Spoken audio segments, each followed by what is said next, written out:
एक open dialogue without any label जर राहिला ना तर ती शक्यता जास्त असते की ती व्यक्ती येईल. कारण आपल्याला कळेपर्यंत त्या व्यक्तीला ऑलरेडी कळलेलं असतं दॅट समथिंग इज रॉंग, की माझ्यामध्ये काहीतरी वेगळं होत आहे बरेच महिने.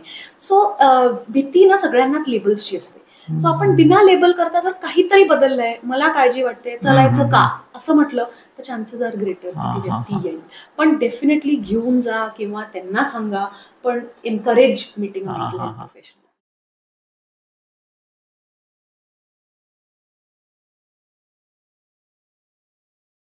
नमस्कार, मी डॉक्टर अनघा जोग कर्वे.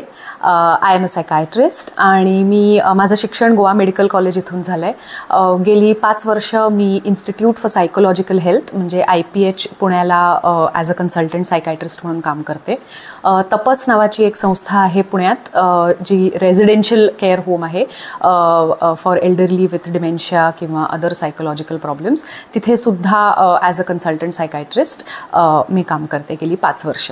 आज आपण डिप्रेशन या आजाराविषयी थोडंसं बोलणार आहोत. नमस्कार, जगण्यातील काहीच्या एका नव्या एपिसोडमध्ये तुम्हा सर्वांचं मनापासून स्वागत. नुकताच आपला डिमेन्शिया हा एपिसोड आपण केला होता आणि त्याला सर्वांची खूप पसंती दिली की सर्वांना अशा वेगवेगळ्या गोष्टींवरती सायकॅट्रिक इलनेस जे असतात त्याविषयी ऐकायला आवडेल, एपिसोड्स पाहायला आवडतील असे बरेच लोकांचे मेसेजेस आले. तर आपण आता ती देखील एक सिरीज चालू करत आहोत. नुकतंच आपण पालकत्व जपताना ही एक सिरीज चालू केली आणि त्याच्याच पॅरलली आता आपण सायकॅट्रिक इलनेसवरती ही सिरीज चालू करतोय. आज आपण बोलणार आहोत तो विषय आहे डिप्रेशन. आणि मगाशी सांगितल्याप्रमाणे आज आपल्याकडे आलेले आहेत डॉक्टर अनघा कर्वे. डॉक्टर अनघा नमस्कार. आमच्या जगण्यातील काहीच्या एपिसोडमध्ये तुमचं मनापासून स्वागत.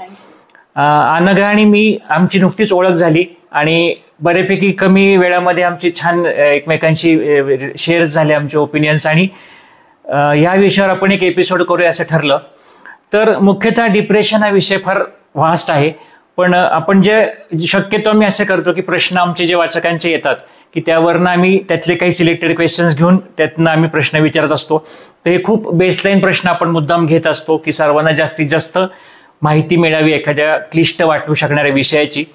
तर आपण सुरुवात करूया. तर पहिलाच असा प्रश्न आहे की एक्झॅक्टली डिप्रेशन म्हणजे काय? सो डिप्रेशन आपल्याला बेसिकली डिफरन्शिएट काय करावं लागणार आहे की डिप्रेशन हा इतका जास्त इंग्लिशमध्ये नॉर्मली वापरलेला शब्द आहे की आपण हे खूपदा ऐकतो की I been feeling so depressed yesterday किंवा my boss shouted at me it was such a depressing day. So इथे काय होतं, इथे डिप्रेशन हा शब्द ते ना एका फिलिंग डिस्क्राईब करायला वापरतात. बट डिप्रेशन किंवा clinical depression as a disorder, as a psychiatric illness is something different. इथे हा लो फिलिंग आहे, फिलिंग ऑफ सॅडनेस आहे, पण it needs to be persistent. So not for a few hours or for even 1 or 2 days, पण few weeks to few months. So हा एक की फरक आहे between feeling depressed and having clinical depression किंवा having depressive disorder. So हा एक main फरक आपल्याला आधी डिस्टिंग्विश करावा लागतो. म्हणजे तो पुढचा क्वेश्चन खरा असाच होता की लो मूड आणि डिप्रेशन यात फरक काय? तो फरक हाच आहे. आणि दुसरं काय होतं, बरेचदा ना असाही आम्हाला प्रश्न येतो की म्हणजे अमुक म्हणते की ती डिप्रेस्ड आहे, पण काल तर पिक्चर बघायला गेली तर किती हसली किंवा फ्रेंड्स बरोबर कॉफी प्यायला गेली, मग हे कसं depression? So when I say persistent depression, ह्याचा हा अर्थ नाहीये की त्या व्यक्तीला सॅड वाटणं 24 तास, आठवडाभर, 30 days a month, 365 days a year. That is not necessary. Persistent म्हणजे most part of the day, every day. So असं असू शकतं की अधूनमधून काही डिस्ट्रॅक्शन झालं, बरं वाटलं, तात्पुरतं हसले, तात्पुरतं डिस्ट्रॅक्ट झालं, पण परत आल्यावर पुन्हा that mood is low. And that is the key difference between low mood आणि डिप्रेशन. सो परसिस्टंट म्हणजे most part of the day, every day, for few weeks or months. That is clinical depression. आणि मग कारण काय याची, म्हणजे कारण आणि साईन सिम्पटम्स कसं ओळखायचं? सो कारणं म्हणजे like most psychiatric illnesses, clinical depression पण जेनेटिक आहे. सो इथे आपल्याला पुन्हा हेरिडिटरी, इनहेरिटेड आणि जेनेटिक यातला फरक कळणं महत्वाचं आहे. इनहेरिटेड म्हणजे फॅमिलीमध्ये जर हिस्ट्री असेल, कोणाला एका पेरेंटला हिस्ट्री असेल तर येस, अबाउट 10 to 20% रिस्क आहे. दोघांनाही असेल तर ती 40-50% होते. पण ही एक जेनेटिक वल्नरेबिलिटी आहे. म्हणजे इथे ज्याला आपण 100% इनहेरिटन्स म्हणतो असं नाही. म्हणजे एका फॅमिली मेंबरला आहे म्हणजे 100% त्या व्यक्तीच्या मुलांनाही डिप्रेशन होईलच असं नाही. रिस्क वाढते आणि that risk is then coupled with environmental stressors, ज्याला आपण सायकोसोशल प्रॉब्लेम्स म्हणतो. म्हणजे काही फायनान्शियल इश्यूज असतील, इंटरपर्सनल प्रॉब्लेम्स असतील, रिलेशनशिप इश्यूज असतील, प्रोफेशनल प्रॉब्लेम्स असतील. तर हे stressors together with underlying genetic vulnerability या कॉम्बिनेशननी क्लिनिकल डिप्रेशनचे साइन्स अँड सिम्पटम्स येऊ शकतात किंवा सुरू होऊ शकतात. आणि काय लक्षणं दिसतात साधारण म्हणजे त्यामध्ये? So the most common sign आपण आता डिस्कस केलं तसं लो मूड. हा लो मूड जो परसिस्टंट असतो for few weeks or few months. Along with this ना एक निरुत्साह, म्हणजे ज्या गोष्टी पूर्वी खूप छान वाटायच्या त्यात आता काहीच इंटरेस्ट वाटत नाही, नको नकोसं वाटतं. म्हणजे एखाद्या व्यक्तीला पेंटिंग खूप आवडत असेल तर इच्छा होत नाही. खूप सोशल किंवा एक्स्ट्रोवर्ट व्यक्ती असेल तर नको वाटतं लोकांमध्ये, जाऊ दे, एकटंच असू. सो हा एक निरुत्साह even in things which would previously make you happy, या गोष्टी हा पण एक इम्पॉर्टंट फरक जाणवतो in those who develop clinical depression. Along with this एक फिलिंग ऑफ हेल्पलेसनेस, की माहित नाही काय चाललंय माझ्या आयुष्यात, it's out of my control. एक निगेटिव्हिटी प्रेझेंट विषयी, फ्युचर विषयी, की पुढे जाऊन ना काहीच चांगलं होणार नाही, देर इज नो होप, हा एक विचार वारंवार मनात असणे. क्राईंग फ्रिक्वेंटली, म्हणजे हा आता बेसलाईन. आता क्राईंग थोडा वेग होतं कारण मग काही जण म्हणतात तिथं पहिल्यापासूनच रडते, त्यांचं इमोशनलच आहे. सो बेसलाईन जी असेल त्याच्यापेक्षा जास्त फ्रिक्वेन्सी, जास्त इंटेन्सिटी रडणं. बायोलॉजिकल चेंजेस होतात इन स्लीप अँड ॲपेटाईट. पुन्हा असाही एक गैरसमज असतो की एवढे 12-12 तास तर झोपतो तो, हा कसा डिप्रेस्ड असेल, किंवा आहार तेवढा चांगला आहे, हा कसा डिप्रेस्ड असेल. So any change either less or more, म्हणजे झोप डिस्टर्ब्ड असणे, न लागणे किंवा खूप जास्त झोपावंसं वाटणे, भूक कमी लागणे किंवा खूप जास्त भूक लागणे, कॉरेस्पॉन्डिंगली वजन कमी होणे किंवा जास्त होणे. So any of these disturbances in sleep and appetite हे पण आपल्याला क्लिनिकल डिप्रेशनमध्ये दिसतात. आता ऑफकोर्स सिव्हिरिटी जशी वाढते, when you go to more severe cases of depression, तिथे मग मरायचे विचार येणं किंवा नको वाटतं, जगणंच नको वाटतं, गिल्ट, स्वतःच एक बर्डन होतं पण आपल्या फॅमिलीवर, मग आपण नसलो तर बरं होईल, to more active self harm ideas or suicidal ideas. So that is in severe depression. However, तर हा साधारण स्पेक्ट्रम आहे. प्रत्येक व्यक्तीला यातले सगळेच सिम्पटम्स असले पाहिजे असं नाही. It can be a permutation, combination of symptoms. अच्छा, पण मग हे किती ड्युरेशन असलं तर समजायचं की आता किती काळ? म्हणजे पुढचा प्रश्नच असा की डॉक्टरांकडे केव्हा जायचं आपण त्यावेळेला? सो काय असतं, पुन्हा हा जो लो मूड आपण जो म्हटला ना, हाऊ टू डिस्टिंग्विश की लो मूड आहे तो टेम्पररी आहे का डिप्रेशनचा भाग आहे. तर इथे 3 गोष्टी लक्षात ठेवायच्या असतात: इंटेन्सिटी, फ्रिक्वेन्सी, ड्युरेशन. म्हणजे त्या हे जे सगळे आपण आता सिम्पटम्स किंवा लक्षणं जी डिस्कस केली त्यात किती तीव्रतेने जाणवत आहेत, किती फ्रिक्वेंटली, म्हणजे वारंवार तेच विचार येत आहेत, कितीही स्वतःला डिस्ट्रॅक्ट करायचा प्रयत्न केला तरी, आणि ड्युरेशन. आता टेक्स्टबुक वाईज म्हटलं तर मिनिमम 15 days, पण yes, few weeks to few months जर आपण सगळे प्रयत्न केले आणि तरीही नाहीच छान वाटत आहे, इट इज वर्सनिंग. आधी काही प्रमाणात नको नकोसं वाटायचं, आता काहीच करावंसं वाटत नाही, काहीच चांगलं वाटत नाही, हे वर्सनिंग जर आपल्याला दिसलं, yes definitely that is something that you can consider की तुम्ही एक कन्सल्टेशन तरी घ्या, लेट द डॉक्टर डिसाइड. आणि यामध्ये असं काही आहे की पुरुषांचं प्रमाण जास्त आहे डिप्रेशनचं का स्त्रियांचं जास्त, असं काय? हो, स्टॅटिस्टिकली स्त्रियांचं जास्त आहे. स्टॅटिस्टिकली बघता women are twice as likely to have depression as men. आता ह्याची कारणं काही प्रमाणात हॉर्मोनल चेंजेस असतात, समटाइम्स चाइल्ड बर्थ मध्ये होणारे जे अप्स अँड डाऊन्स असतात ते that can contribute. Psychosocial stressors म्हणजे डे टू डे जगण्यातले stressors women are seen to have to face more किंवा जास्त ना लॉंग टर्म असतात. So these are some of the reasons. Exact कारण नाही आहेत, पण हे मात्र आहे की yes, women are twice as likely. अच्छा. किंवा आता मी ऑर्थोपेडिक म्हणून काम करतो, तर बऱ्याचदा जे आजार असतात, मस्क्युलर डिसीजेस जे जनरली निघतात त्याला मध्ये, म्हणजे तो पुढचा एक क्वेश्चन खूप चांगला होता की आजारपणामुळे आपल्याला डिप्रेशन आले का खूप डिप्रेशनामुळे आजारपण निर्माण होते शरीरामध्ये, हे समजण्याचा काय मार्ग आहे? That is a good question. So पहिला भाग घेते मी की आजारपणामुळे डिप्रेशन, तर हा आहे definite, it is a known factor की ज्याला आपण ना सेकंडरी डिप्रेशन म्हणतो. एस्पेशली क्रॉनिक इलनेसेस म्हणजे रुमॅटॉइड आर्थरायटिस किंवा kidney failure, patients on dialysis, म्हणजे ज्यांना असे लॉंग टर्म आजार आहेत की ज्यातून असा फार रिकव्हरीचा होप नाही पण ट्रीटमेंट चालूच आहे महिने अशासारखं, किंवा जिथे मोबिलिटी कमी होते, म्हणजे आता मे बी पार्किन्सन्स असेल किंवा जिथे आपल्याला आपल्या day to day stroke, post stroke definitely. So these are secondary depressions, secondary to certain physical conditions, which is a definite factor. म्हणजे त्याला नक्कीच आहे, दॅट कम्स फ्रॉम कधी कधी स्वतःची एक स्वतःचे लिमिटेशन्समुळे, किंवा आपण जे करायचो ते करता येत नाही, किंवा या फिजिकल कंडिशन्स मुळे येणारा होपलेसनेस जो असतो, किंवा एक डिपेंडन्सी वाढते कोणावर, या हे these are all the factors which contribute. पण definitely it is a factor. तर याचा पुढचा पार्ट असे की डिप्रेशनमुळे आजारपण येतं का? सो डिप्रेशनमुळे स्ट्रिक्टली फिजिकल आजार होत नाहीत, पण जे ऑलरेडी असतात त्याचं परसेप्शन वाढतं, म्हणजे त्यांना तो पेन जास्त जाणवतो. किंवा आता जसं आपण आर्थरायटिसचं एक्झाम्पल घेतलं मी, तर तिथे जे दुखतात, म्हणजे जे दुःख असतं ते जाणवतं जास्त for somebody who is depressed. So it is not, म्हणजे पॉझिटिव्ह फॅक्टर नाही येतो की कोणाला तरी डिप्रेशन झालंय आधी आणि त्याच्यामुळे फिजिकली काही आजार झाला, तर तो इम्पॅक्ट अजिबात नसतो.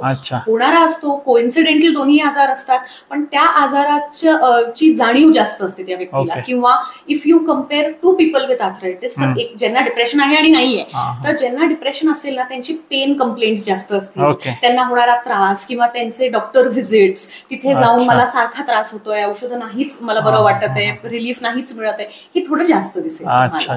तर it is a matter of perception. Okay. तर पुढची गोष्ट असे की आता मला समजा असं जाणवतंय, आता मला ह्याची जाणीव झाली आहे, तर मी सुरुवातीला कोणत्या डॉक्टरकडे जाणं योग्य सुरुवात केलं? सो आयडियली सायकायट्रिस्ट, पण कोणत्याही मेंटल हेल्थ प्रोफेशनल कडे जाऊ शकता तुम्ही, म्हणजे सायकॉलॉजिस्ट असो किंवा सायकायट्रिस्ट असो, कारण एकदा अप्रोच आपण झालो की ते मग ते त्यांचं काम होतं ना, टू डायग्नोज, टू सी. समजा तुम्ही सायकॉलॉजिस्ट कडे आधी गेलात, त्यांना वाटलं, कारण असं बरेचदा होतं की त्यांना वाटतं की इनिशियली काही सेशन्स घेतात, मग वाटतं की नाही हे म्हणजे ही लक्षणं जरा जास्त तीव्र आहेत, मग तेच रिफर करतात की गो सी अ डॉक्टर, तुम्हाला मेडिसिन्स पण लागतील, मग आपण काउन्सिलिंग करू. किंवा so any mental health professional, पण यातले काही सिम्पटम्स जर जाणवले ना तर प्लीज सीक हेल्प, ते नक्की करा. आणि काय प्रकारची ट्रीटमेंट किंवा इन्व्हेस्टिगेशन साधारण करतात, तपासण्या काही करायला लागतात का यासाठी? तपासण्या म्हणजे एक बेसिक, म्हणजे इट इज नॉट, काय म्हणतात त्याला, स्ट्रिक्टली नेसेसरी की डिप्रेशनचा प्रत्येक पेशंटला अशा XYZ तपासण्या झाल्याच पाहिजे. बाय अँड लार्ज आपण काय बघतो की एकंदरीत सिम्पटम्स काय आहेत. खूप जास्त जर फिजिकल सिम्पटम्स असतील, म्हणजे काही जणांना ना थकवा, काहीच करावंसं वाटत नाही, हे फिजिकली पण जाणवतं, फक्तच इमोशनली नाही, पण मला ऍक्च्युली हातपाय गळल्यासारखे होतात, खूप पटकन थकल्यासारखं होतं, तर मग त्या लोकांमध्ये आपण आपली B12 level, D3, CBC for haemoglobin, म्हणजे असे काही by the way physical conditions पण आहेत का which are contributing to depressive symptoms. यातला एक महत्वाचा थायरॉइड आहे. थायरॉइड म्हणजे हायपोथायरॉइडिझम स्पेसिफिकली ची लक्षणं अगदी डिप्रेशन सारखीच असतात. त्यामुळे बरेचदा एक हिस्ट्री, हा एक म्हणजे हिस्ट्रीचा भाग असतो, आपण एकदा विचारतो की थायरॉइडची टेस्ट झाली आहे का, नसेल झाली तर ती आपण करून घेतो एकदा टू रूल आउट, कारण असं व्हायला नको की आपण डिप्रेशनची ट्रीटमेंट देतोय आणि खरं तर वेगळा. सो दीज आर, पण या बेसिक टेस्ट आहेत, त्याच्यापेक्षा जास्त वेगळं काही नाही करायला लागत जास्त करून. आणि मग साधारण काय ट्रीटमेंट प्रोटोकॉल काय असतो एकदा डायग्नोसिस झाल्यावर? आता एक सिव्हिरिटी आपण बघतो. सो सिव्हिरिटीमध्ये कसं आपण ठरवतो सिव्हिरिटी काय आहे, तर डिपेंड्स ऑन आपली जी फंक्शनॅलिटी असते, म्हणजे वेगवेगळे रोल्स जे आपण प्ले करतो. So for example, I am a doctor, I am also a mother, किंवा माझी घरची जी कामं असतात, माझं प्रोफेशनल रोल्स जे आहेत. सो माझ्या लक्षणांमुळे किंवा मला ही जे उदासीनता किंवा नैराश्य वाटतंय ह्याच्यामुळे माझे मल्टिपल रोल्स जर अफेक्ट होत असतील, म्हणजे मला प्रोफेशनली फोकस नाही करता येत, कॉन्सन्ट्रेट नाही करता येते, घरातली कामं मी विसरते, सांगितलेल्या गोष्टी लक्षात राहत नाहीयेत, नातेसंबंधांमध्ये पण मी अवॉइड करते, नकोय मला आता लोकांना भेटायला. सो असे मल्टिपल रोल्स जर अफेक्ट व्हायला लागले तर that is definitely a time when medicines are required. की जिथे आपण मग त्याला म्हणतो की हे क्लिनिकल आहे, दिस इज अ डिप्रेसिव्ह डिसऑर्डर आणि ह्याला औषधं सुरू करायची गरज आहे. सो ट्रीटमेंट ऑप्शन्स मध्ये आपल्याकडे व्हरायटी ऑफ अँटी डिप्रेसंट्स आहेत. आता असं अजिबात राहिलं नाहीये की औषधं एकदा घेतली की कधीच बंद होत नाही किंवा औषधांनी झोपच येते असं नाहीये. बऱ्याच वेगवेगळ्या प्रकारची औषधं आहेत for different types of people, म्हणजे वर्किंग पॉप्युलेशनला वेगळी, एल्डरली, वयाप्रमाणे, बाकी काही फिजिकल इलनेस असेल तर त्याला म्हणजे इंटरॅक्ट नाही होणार तुमच्या बाकी औषधांबरोबर अशी. So variety of treatment options आहेत. एवढंच आहे की ट्रीटमेंट एकदा सुरू केली की ती ना कमीत कमी 6 ते 8 महिने, दिस इज द बेअर मिनिमम. कारण पहिले 4 ते 6 आठवडे त्याचा चांगला रिस्पॉन्स यायला, तो डोस आपण लो सुरू करतो, हळूहळू वाढवतो, तर या प्रोसेसला 1-1.5-2 महिने लागतात की जिथे चांगली इम्प्रूव्हमेंट येते, डोस पण चांगला आहे साईड बाय साईड. युजली मग at that point depending on बाकी काय स्ट्रेसर्स आहेत त्यांच्या लाईफमध्ये, मग काउन्सिलिंगची गरज आहे. मग तेव्हा side by side counselling is added to it, की जिथे मग हाऊ टू कोप बेटर, की आपले बाकी जे ट्रिगर्स आहेत आता प्रोफेशनल फ्रंटवर असतील, घरगुती फ्रंटवर असतील, तर how to cope better with this. मग काही महिने मेडिसिन्स आणि counselling will go hand in hand, आणि मग डिपेंडिंग ऑन द रिस्पॉन्स औषधं हळूहळू आपण टेपर करतो. पण औषधं डेफिनेटली बंद होऊ शकतात. You do not need to take medicines lifelong. कारण बऱ्याच लोकांचं ते असतं की सुरू जर बंद होणार नसेल तर सुरूच का करायचं, असं जनरली असतं.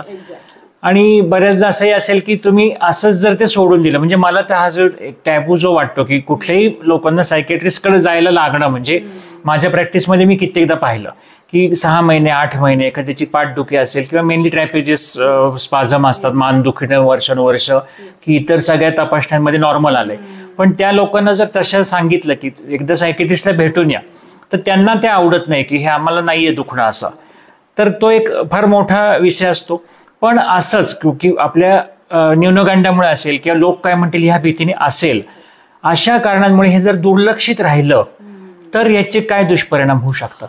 आता दुष्परिणाम म्हणजे मी म्हटलं तसं ना, एक तीव्रता जी आहे त्या लक्षणांची ती वाढत जाते, आणि मग जास्त आपल्याला आपल्या डे टू डे जीवनात ना बेसिक गोष्टीच करता येईन अशा व्हायला लागतात. म्हणजे फॉर एक्झाम्पल सुरुवातीला जर कोणी व्यक्ती असेल की जिला हो लो मूड आहे, इच्छा वाटत नाही गोष्टी करण्यात, पण स्वयंपाक मॅनेज होतोय, कामाला जाते तिथे होत आहे मॅनेज कसं बसं का होईना, झोप थोडीशी डिस्टर्ब आहे पण शी इज पुलिंग ऑन. सो असं जर अनट्रीटेड राहिलं तर it will reach a point की जिथे झोप मग अजिबात लागत नाहीये, चिडचिड होतीये, कामावर मेमोज मिळत आहेत, तुमचे डेडलाईन्स मिस होत आहेत, किंवा घरी म्हणजे मुलांवर खास करून चिडचिड होतीये, घरातल्या गोष्टी होत नाहीयेत. म्हणजे त्रास हळूहळू वाढत त्या व्यक्तीपर्यंत मर्यादित राहत नाही, पण त्या अख्ख्या फॅमिलीला इन्व्हॉल्व्ह करतं, प्रोफेशनल वर्क स्पेस, इतर नातेसंबंध, म्हणजे इट जस्ट कीप्स इन्क्रीजिंग. आणि मग risk of suicidal idea, self harm, म्हणजे ट्रीट नाही केलं तर कसं होतं की इनिशियली जेव्हा लोक म्हणतात की डिप्रेशन, म्हणजे मी डिप्रेस्ड आहे पण लोकांना नाही ना कळत माझ्याकडे बघून, ट्रीट नाही केलं ना तर अशी वेळ येईल की लोकांना कळेल you will be so low and so sad. So आणि हे इतका ट्रीटेबल आजार आहे डिप्रेशन, म्हणजे असे डेफिनेटली काही सायकायट्रिक इलनेसेस आहेत ज्यांना लॉंग टर्म मेडिसिन्स लागतात, रिकव्हरी ॲज सच होते पण क्युअर होत नाही. येस देर आर, पण depression is not one of those illnesses. Depression is very treatable, very curable, फक्त at the right time if you seek it. आणि depression आणि व्यसनांचं किती संबंध एकमेकांशी आहे? पुन्हा हा दोन्ही बाजूनी आहे एकमेकांना. म्हणजे डिप्रेशन आपण म्हणजे व्यसनांमध्ये जे असतात, वेदर इट इज अल्कोहॉल किंवा बाकी कोणतेही सबस्टन्सेस, ज्याला आपण ना अल्कोहॉल इंड्युस्ड डिप्रेशन म्हणतो, म्हणजे ते घेतल्याने जे न्यूरोकेमिकल चेंजेस होतात. कारण मुळात डिप्रेशन हा बायोलॉजिकल आजार आहे. सो हा फक्तच इमोशन्सचा, फक्तच फिलिंग्सचा नसून हा ऍक्च्युअल ब्रेन रिलेटेड डिसऑर्डर आहे, जिथे ब्रेन मधली काही रसायनं असतात, खास करून सेरोटोनिन, नॉरएपिनेफ्रिन एक्सेट्रा, त्यांची लेव्हलमध्ये जेव्हा इम्बॅलन्स होतो तेव्हा ही लक्षणं आपल्याला दिसतात. सो हा इम्बॅलन्स जसा आपण म्हटलं तसं जेनेटिक फॅक्टर्समुळे होऊ शकतो, तसा अल्कोहॉल आणि बाकी ड्रग्समुळे सुद्धा होऊ शकतो. So that is another cause for depression. दुसरी बाजू ही होते की डिप्रेस्ड जे ऑलरेडी डिप्रेस्ड असतात, म्हणजे ऑलरेडी क्लिनिकल डिप्रेशन आहे, या लोकांना सेल्फ मेडिकेशन सारखं ते गो टुवर्ड्स ड्रग्स. म्हणजे अल्कोहॉल घेऊन तेवढे 3-4 तास तरी मला झोप लागली, मला बरं वाटलं. Smoking, specially smoking is basically सबस्टन्सेसनी जो आपल्याला एक तात्पुरतं छान वाटतं, सो दे चेस दॅट, आणि मग ते हळूहळू काही प्रमाणात पासून मग ते व्यसनापर्यंत जातं. Both sides. Substance can cause depression, depression can cause substance. आणि रिबाउंड गिल्ट असतो नंतर परत झाल्यावर, ते चक्र असतं ना, कारण ते एकदा त्यात अडकलात की येस. ओके. उलटा तर ह्याच ह्याने मला 4 स्टेजेस जे आपल्या आयुष्याच्या असतात की त्यामध्ये या डिप्रेशनचा किती भाग आहे हा होतो. तर पहिला त्याच्यामधला प्रश्न आहे की लहान मुलांना डिप्रेशन होऊ शकतं का? होऊ शकतं. अगेन ह्याला कॉजेस म्हणजे पॉझिटिव्ह फॅक्टर्स आपण बघितले तर जसे अडल्ट्समध्ये तसेच मुलांमध्ये. एक basic genetic factor, in addition to that काही स्पेसिफिक फिजिकल आजार असले तर, म्हणजे जेनेटिक डिझॉर्डर्स, इनबॉर्न काही डिझॉर्डर्स असतील तर ते त्यातले काही आर रिलेटेड टू डिप्रेशन, तो एक भाग असतो. पुन्हा एन्व्हायरमेंटल स्ट्रेसर्स म्हणजे काही trauma, losing a parent specifically, किंवा ब्रोकन फॅमिलीज, अब्यूज, या सगळ्या गोष्टींचा इम्पॅक्ट हा एक्सटर्नल एन्व्हायरमेंटल इम्पॅक्ट असतो ऑफकोर्स. पण कॉजेस तेच, पण येस सिम्पटम्स दिसू शकतात. फरक हाच आहे की जसे आपण म्हणजे जी लक्षणं मी डिस्क्राईब केली डिप्रेशनची अडल्ट्समध्ये, तशीच्या तशी लहान मुलांमध्ये नसतात. जास्त ना राग, चिडचिड, ऍक्टिंग आउट बिहेवियर ज्याला आपण म्हणतो, म्हणजे न ऐकणं, हट्टीपणा वाढतो, अकॅडमिक परफॉर्मन्स कमी होतो. तो एक खूप काय म्हणतात त्याला इंडिकेटर असतो की आतापर्यंत चांगलं होतं आणि मग एकदम ग्राफ जर घसरला तर देर इज समथिंग जे आपल्याला आता बघायला हवं की काय झालं. सो थोडी ती जरा वेगळी लक्षणं असतात इन चिल्ड्रन, पण डेफिनेटली डिप्रेशन होऊ शकतं. आणि त्याच्या पुढचा वयोगट जो आहे, जो एक टीनेज किंवा साधारण एक 20 ते 25 कॉलेज लाईफ ज्याला आपण म्हणतो, कारण येता जाता आजकाल त्या मुलांचं ऐकायला मिळतं काही झालं की लाईफ में कुछ ठीक नाही चल रहा है, असं चल रहा है. तर हे कॅज्युअली घेतलं म्हणजे मला तर कित्येकदा काय वाटेल की एखाद्याला खरंच तो आतमधून डिप्रेसिंग आहे काहीतरी त्याचा फॅक्टर, पण कॅज्युअली सगळेच तसं म्हणतायत तर आपणही म्हणतोय, मग कोणतरी म्हणतो चिल आउट कर यार हे कर, तर त्यामध्ये ते रिव्हील होऊ शकतं का असं? ते रिव्हील होण्यापेक्षा आय फील की आत्ताच्या जनरेशनमध्ये तुम्ही म्हणालात तसं अगदी त्याच्याबद्दल जास्त बोलतात, ह्याचा आपण एक बेनिफिट म्हणून बघू शकतो की अवेअरनेस जास्त आहे. अगदी समजा कोणाला हो माझे फ्रेंड्सही म्हणतायत, मला पण असं वाटत असेल, या कारणासाठी जरी इफ दे सीक हेल्प किंवा कोणा मेंटल हेल्थ प्रोफेशनलला भेटले, त्यांना ऍटलिस्ट क्लॅरिटी मिळते की काय आहे काय. So I look at it from that angle की जास्त जण आलेत आपल्याकडे तरी ठीक आहे, त्यांना क्लॅरिटी मिळते. ती क्लॅरिटी ते ना त्यांच्या पिअर ग्रुपमध्ये पसरवू शकतात. मग त्यातून खरंच कोणाला तरी जेन्युइन क्लिनिकल डिप्रेशन जर असेल किंवा ज्याला आपण म्हणतो विच इज मोर सिरियस, तर at least they will come and seek help. So या दृष्टीने अवेअरनेस खूप आहे in that particular, especially teenage to 30s आपण जर म्हटलं या एज ग्रुपमध्ये, तर येस थोडं ओव्हर डायग्नोसिस होतं, पण आय फील त्यानिमित्ताने जर ते येत असतील डॉक्टरांकडे तर वाय नॉट, आपण अवेअरनेस थोडा स्प्रेड करू. पण याच्या पुढचं असं की जर त्या मुलांना डायग्नोसिस झालं आणि ट्रीटमेंट चालू केली तर are they good as patient continue करतात का? Actually they are. म्हणजे आय वुड से की टीनेजर्स किंवा अर्ली 20s मधली जी आताची जी जनरेशन आहे ते are very good with it. म्हणजे त्यांचे प्रश्न खूप असतात, they are well read about it, म्हणजे ते स्वतः वाचतील. सो मी पर्सनली काय करते, मी सांगते त्यांना की I know you are going to Google this, so I will tell you what to read on Google. म्हणजे ऍटलिस्ट तुम्ही चुकीचं वाचू नका, म्हणजे उगाच विकिपीडिया आणि हे करण्यापेक्षा ऍटलिस्ट सायंटिफिक पेपर्स वाचा, आपले जे गुगल स्कॉलर म्हणजे ऍक्च्युअल आर्टिकल्स पब्लिश्ड आहेत ती वाचा. So they are actually very interested in their own treatment. हे मी बघितलंय, विच इज गुड. चांगलं आहे. मग हे पुढची स्टेज आहे की पोस्ट पार्टम आहे, डिलिव्हरी नंतर ज्याला आपण बेबी ब्लूज असं म्हणतात, तर तो काय असतो विषय नक्की? आहे बेबी ब्लूज आणि पोस्टपार्टम डिप्रेशन या दोन ना डिस्टिंक्ट कंडिशन्स आहेत असं आपण म्हणू शकतो. बेबी ब्लूज ही ऑलमोस्ट 75% बायकांना पोस्ट डिलिव्हरी होतं, which is a very normal phase. म्हणजे थोडं आपल्याला पोस्ट डिलिव्हरी जे हॉर्मोनल चेंजेस होतात, जो इम्बॅलन्स होतो, किंवा एक सडन रिस्पॉन्सिबिलिटीची जाणीव होते की अरे आता हे बाळ आहे, याला आपली काळजी घ्यायची आहे, एक थोडी एन्झायटी असते की कसं होणार, झोप डिस्टर्ब होते, रिलेटेड टू दिस थोडाफार सॅडनेस, मूड स्विंग्स, एकदम रडू येणे, भीती वाटणे, हा सगळा त्या बेबी ब्लूजचा भाग असतो. इसेन्शियली बाय हे ना सेल्फ लिमिटेड आहे. म्हणजे काय होतं, एक 2 ते 3 आठवड्यात इट विल पास ऑफ, आणि तसं झालं तर इट इज क्वाईट ओके. म्हणजे इथे आपण मेडिसिन्स देत नाहीत. It is not to be treated with medicines. लागली तर supportive therapy either family members कडून किंवा from a professional. You have to guide them through that phase. ही नक्की मॅक्सिमम महिन्याभरात इट सेटल्स इन 75% पीपल. ज्यांची ती सेटल होत नाही किंवा ज्यांच्यात ही लक्षणं वाढतात, पुन्हा ते झालं, तीव्रता वाढते, फ्रिक्वेन्सी वाढते, खूप जास्त जाणवायला लागतं, किंवा हे डिप्रेशन म्हणजे आता मी बाळाचं काही करूच शकत नाही, मी करणारच नाही, बाळाला काहीतरी होईल माझ्यामुळे, डिस्टन्स करणे स्वतःला बाळापासून, मग दॅट बिकम्स पोस्टपार्टम डिप्रेशन, ज्याला ट्रीट करावं लागतं. त्याला मग औषधं आपल्याला तशी कन्सिडरिंग ऑल सर्कमस्टान्सेस द्यावी लागतात. पण हा डेफिनेट फरक आहे. आणि त्यातला जो पुढचाच पार्ट आहे की मेनोपॉज नंतर असं आहे डिप्रेशन येण्याचे चान्सेस. अगेन पुन्हा हॉर्मोनल चेंजेसशी लिंक असतं तिथे, की जिथे आपल्याला मेनोपॉझल जे चेंजेस होतात, आणि हा म्हणजे अगदी पेरीमेनोपॉज पासून सुरू होणारे चेंजेस असतात इन सम पीपल. पुन्हा इट इज ट्रीटेबल. सिव्हिरिटी बघता आपण मेडिसिन्सची गरज आहे का फक्त थेरपी आणि काउन्सिलिंगने होणार आहे हे ठरवू शकतो. पण हा पण एक पिरियड असतो जिथे बायकांना व्हल्नरेबिलिटी असते. आणि जो आता शेवटचा टप्पा आहे, म्हणजे आम्ही आदित्य पाटीलची जे एपिसोड केला डिमेन्शियाचा, त्यामध्ये ह्या विषयावर जास्त सविस्तर बोललो. पण वृद्धावस्थेमध्ये म्हणजे त्या स्टेजला की पोस्ट रिटायरमेंट खरं तर म्हणता येईल, त्यानंतरचे जे डिप्रेशन आहे त्याची काय आहे साधारण? तिथे पुन्हा 2 महत्वाचे टप्पे असतात त्या एज ग्रुपमध्ये. तर पहिला टप्पा हा असतो post retirement, as you said, की एस्पेशली जी माणसं, आणि हा ना इंटरेस्टिंगली माणसांमध्ये जास्त असतो पुरुषांमध्ये कम्पेअर्ड टू विमेन.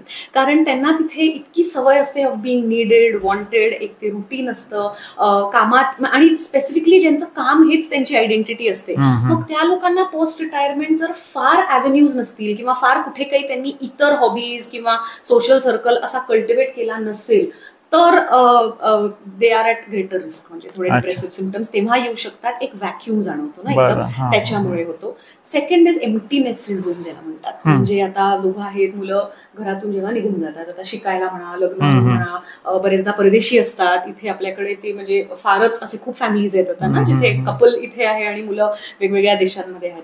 तर तो पुन्हा again it is the same vacuum जी क्रिएट होते, की मग आता काय करायचं, आता आपल्याला पर्पज काय आहे. सो हे 2 टप्पे असतात त्या पर्टिक्युलर एज ग्रुपमध्ये, जिथे ती व्हल्नरेबिलिटी किंवा रिस्क जास्त असते depression. Other than that generally वयस्क माणसांमध्ये बघितलं तर बाकी फॅक्टर्स हे असतात की इतर मग आजारपण सुरू होतात, त्याच्यामुळे येणारी निगेटिव्हिटी जी एक असते, किंवा मोबिलिटी कमी होते विथ अडव्हान्सिंग एज. म्हणजे हे आपण आता 75-80 याच्या वर म्हणतोय. ऑफकोर्स मोबिलिटी कमी होते, आपलं बाहेर जाणं, आपल्या ऍक्टिव्हिटीज तितके आपण नाही करू शकत पूर्वी केल्यासारखं, किंवा loss of spouse, loss of a partner, spouse, मग तो एकटेपणा जो येतो, loneliness. These are some of the other factors. मृत्यूची चाहूल ती आहे सगळ्यात.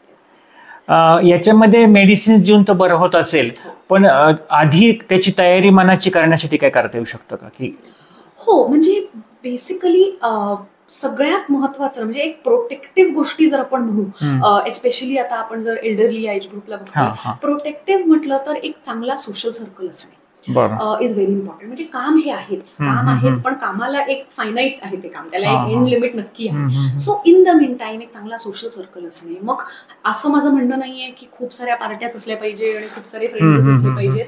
नातेवाईक असो, क्लोज 2-4 मित्र जरी असतील तरी इट्स ओके, पण रेग्युलरली सोशलायझिंग, काही प्रकारची हॉबी, ऍक्टिव्हिटी, क्रिएटिव्ह आउटपुट, अगदी गाणं ऐकणं असेल किंवा गाण्याचे कार्यक्रम बघणं, कोणाला टॅलेंटेड असतील तेवढी क्रिएटिव्हिटी असेल तर आर्ट, पेंटिंग वगैरे वगैरे, पण काही 1-2-3 आउटलेट्स असले पाहिजेत जिथे आपल्याला म्हणजे काम सोडून आणि कुठेतरी आपल्याला ना गुंतवता आलं पाहिजे स्वतःला, सो दॅट त्या कामाची जेव्हा एंड लिमिट येते आणि जेव्हा आता रिटायरमेंट येते तेव्हा अगदीच आता मी काय करू किंवा आता काहीच राहिलं नाही माझ्या आयुष्यात, ही फेज येते. किंवा काही त्याचा पुढचा भाग म्हटल्यानंतर तर आपण आता त्यात फक्त सहभाग घेणे नवीन पिढीच्या कार्यक्रमांमध्ये, त्यांना सल्ले आणि हे न देता सारखं नाही. जनरली म्हणजे आता मला बरेचसे ऑर्थोपेडिकमुळे वृद्ध पेशंट असतात, तर त्यांची एक तक्रार असते की आम्ही गेलो की आम्हाला दुर्लक्ष करतात, आणि पूर्वी तरी ते दुर्लक्ष करणं अवघड होतं, आता मोबाईल ह्या त्या गोष्टींमुळे आम्हाला निग्लेक्ट केल्याचं फिलिंग येतं. तर बऱ्याचदा हा भाग होत असेल का की तुम्ही अजून तुमचे सल्ले लादत असताल तर कुणी टाळणार तुम्हाला? तर तेही शिकावं म्हणजे की डिप्रेशन. नाही, नक्कीच नक्कीच. आणि म्हणून काय होतं, म्हणून तो सोशल सर्कल का महत्वाचा होतो, कारण मग ते ना आपल्या वयाचे असतात, त्यांच्याशी तुम्ही जे बोलता ते सल्ले देतात ते त्याच स्पिरिटमध्ये घेतलेही जातात आणि तेही तुम्हाला देतील. सो असं माझं म्हणणं नाहीये की नेक्स्ट जनरेशनशी तुम्ही इंटरॅक्टच करू नका, पण ते तिथपर्यंत ठेवा की जिथपर्यंत आहे ना दोन्ही पार्टीजना एन्जॉयमेंट आहे, छान वाटतंय, पण तुमच्या गप्पांसाठी, तुमच्या ओपिनियन्स एक्सचेंज करायला तुमच्या तुमचा एज ग्रुपचा एक सर्कल ठेवायला पाहिजे. बरोबर आहे.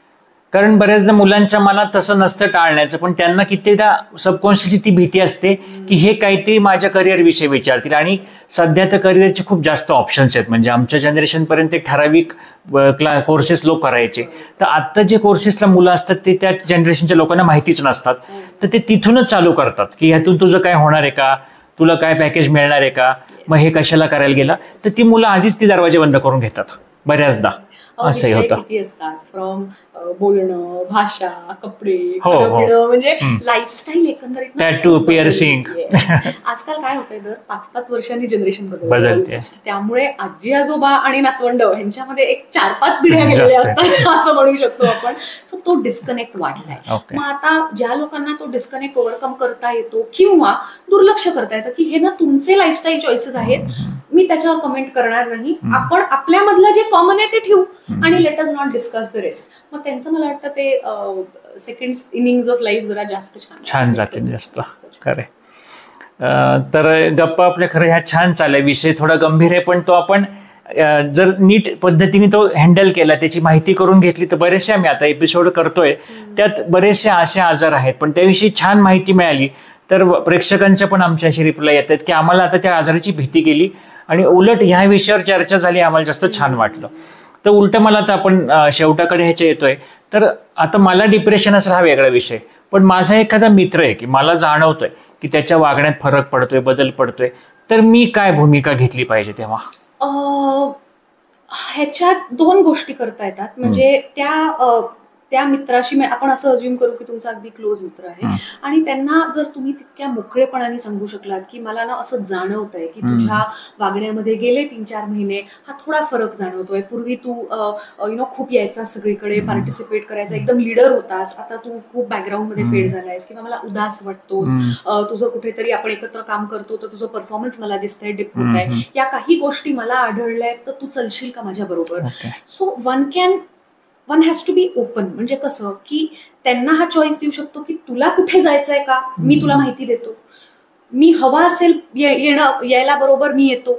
सो इट हॅज टू बी थोडा ओपन एंडेड सपोर्ट ज्याला आपण म्हणतो. सो माहिती देणे विदाऊट स्टिग्मा की तुला ना तर डिप्रेशनच झालंय, चल जाऊ सायकायट्रिस्टकडे. आय फील काहीतरी बदललंय, मला थोडंसं त्याच्यावर काळजी वाटते. सो एखाद्या मेंटल हेल्थ प्रोफेशनलला भेटायचं का, मग मी काढू माहिती का तू काढशील, मी येऊ तुझ्या बरोबर का तू जाशील. सो हा एक open dialogue without any label जर राहिला ना तर ती शक्यता जास्त असते की ती व्यक्ती येईल. कारण आपल्याला कळेपर्यंत त्या व्यक्तीला ऑलरेडी कळलेलं असतं दॅट समथिंग इज रॉंग, की माझ्यामध्ये काहीतरी वेगळं होत आहे बरेच महिने.